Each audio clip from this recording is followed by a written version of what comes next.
భరతమాత ముద్దు బిడ్డ తొలి తెలుగు బహుజన చక్రవర్తి శ్రీ శ్రీ శ్రీ సర్దార్ సర్వాయి పాపన్న మహారాజ్ 375వ జయంతి ఉత్సవాలు రవీంద్ర భారతిలో అంగరంగ వైభవంగా జరిగాయి.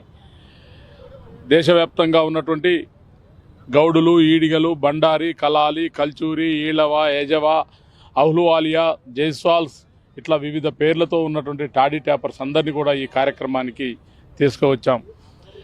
మా జైగౌడ్ ఉద్యమానికి తెలంగాణ అధ్యక్షుడిగా గుండ్రాతి నారాయణ గౌడ్, ఆంధ్రప్రదేశ్ అధ్యక్షుడిగా చిట్టిబొమ్మ కిషోర్ గౌడ్, మహారాష్ట్ర అధ్యక్షుడిగా నారాయణరావు సిల్వేర్, వీరితో పాటు ఇంకా 7 రాష్ట్రాల అధ్యక్షులు, మా మొత్తం రాష్ట్ర కమిటీలు, జాతీయ కమిటీలు అన్నీ కలిసి ఒక నెల రోజులు నిర్విరామ కృషి ఫలితంగా ఈరోజు అంగరంగ వైభవంగా జరిగింది కార్యక్రమం.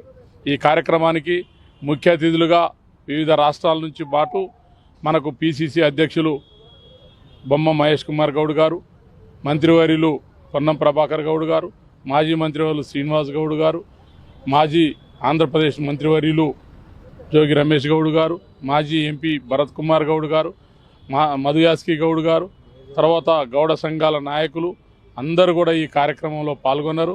ఈ కార్యక్రమాన్ని విజయవంతం చేసిన అందరికీ ధన్యవాదాలు. ప్రభుత్వానికి ఒకటే విజ్ఞప్తి చేస్తూ ఉన్నాం. 300 ఏళ్ల క్రితమే 21 కోటలు కట్టి 30 సంవత్సరాలు పరిపాలన చేసి 7.5 నెలలు గోల్కొండ చక్రవర్తిగా ఏలినటువంటి మహనీయుడు సర్దార్ సర్వాయి పాపన్న గౌడ్కి భారతదేశంలో తగిన గుర్తింపు దక్కలేదు. ప్రపంచమంతా చదువుకున్నటువంటి చరిత్రకారుణ్ణి ఇవాళ తెలంగాణ గడ్డ కానీ, లేకపోతే తెలుగు గడ్డ కానీ, లేదా భరత గడ్డ కానీ ఎక్కడ కూడా సరైనటువంటి గౌరవం దక్కలేదు. అందుకనే ప్రభుత్వాలను మేము డిమాండ్ చేస్తూ ఉన్నాం. కేంద్ర ప్రభుత్వం తక్షణమే పాపన్న చరిత్రని సిబిఎస్ఈ సిలబస్గా పెట్టాలి. అంతేకాకుండా ఇక్కడ కూడా మన ప్రభుత్వాన్ని విజ్ఞప్తి చేస్తూ ఉన్నాం. ఆల్రెడీ మేనిఫెస్టోలో కూడా పెట్టుకున్నాం. పాపన్న జిల్లాగా జనగాం జిల్లాని తక్షణమే ప్రకటించాలి. దాంతోపాటు ట్యాంకు బండిపై పాపన్న విగ్రహం 100 అడుగుల విగ్రహం పెట్టాలని కూడా ఎప్పటి నుంచో డిమాండ్ ఉంది. గతంలో ఉన్న ప్రభుత్వం దానికి 3 కోట్ల జీవో కూడా మంజూరు చేసింది. దాన్ని అమలు చేసి పాపన్నకు సముచితమైన గౌరవాన్ని ఇందియాలని కూడా మేము విజ్ఞప్తి చేస్తూ ఉన్నాం.